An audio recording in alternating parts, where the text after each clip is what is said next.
தாய் தமிழ் உறவுகளுக்கு வணக்கம். திமுக நிதியமைச்சர் பொதுமக்களால் விரட்டியடிக்கப்பட்டார். திமுக நிதியமைச்சர் பொதுமக்களால் விரட்டியடிக்கப்பட்டார். தமிழக சட்டசபை தேர்தல் 2026 இறுதிக்கட்டத்தை நெருங்கியுள்ளது. செல்லும் இடங்களிலெல்லாம் திமுக அமைச்சர்கள், திமுக வேட்பாளர்களுக்கு பொதுமக்கள் எதிர்ப்பு தெரிவித்து வருகிறார்கள். திமுகவுக்கு எதிராக 64% அலை வீசுகிறது. செல்லும் இடங்களிலெல்லாம் பொதுமக்கள் வேட்பாளர்களை கேள்வி கணைகளால் துளைத்தெடுத்து வருகிறார்கள்.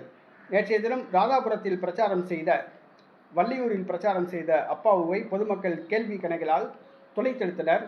ஓட்டு போட்டால் போடு, இல்லாட்டினா போ என வீரப்பாக பேசிவிட்டு சென்றார் அப்பாவு. அவருக்கு அங்கே தோல்வி காத்திருக்கிறது.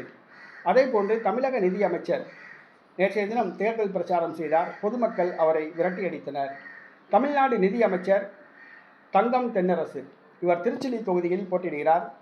திருச்சி தொகுதியில் நேற்றைய தினம் பிரச்சாரம் செய்தார். அங்கே பொதுமக்கள் குடிநீரை காண்பித்து கேள்விகளை எழுப்பினர். குடிநீர் மிகவும் மோசமான நிலையில் வருகிறது. குடிநீர் சப்ளை கிடையாது.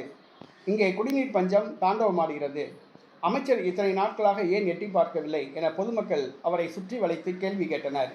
பொதுமக்களுக்கு கேள்விகளுக்கு பதிலளிக்க முடியாமல் தங்கம் தென்னரசு தலை தப்பினால் போதும் என கூறி வாகனத்தை எடுத்துக்கொண்டு ஓடினார். தன்னுடைய சொந்த தொகுதியில் திமுக நிதியமைச்சர் பொதுமக்களால் விரட்டியடிக்கப்பட்டார். செல்லும் இடங்களிலெல்லாம் திமுக அமைச்சர்களுக்கு எதிர்ப்பு நிலவுகின்றது.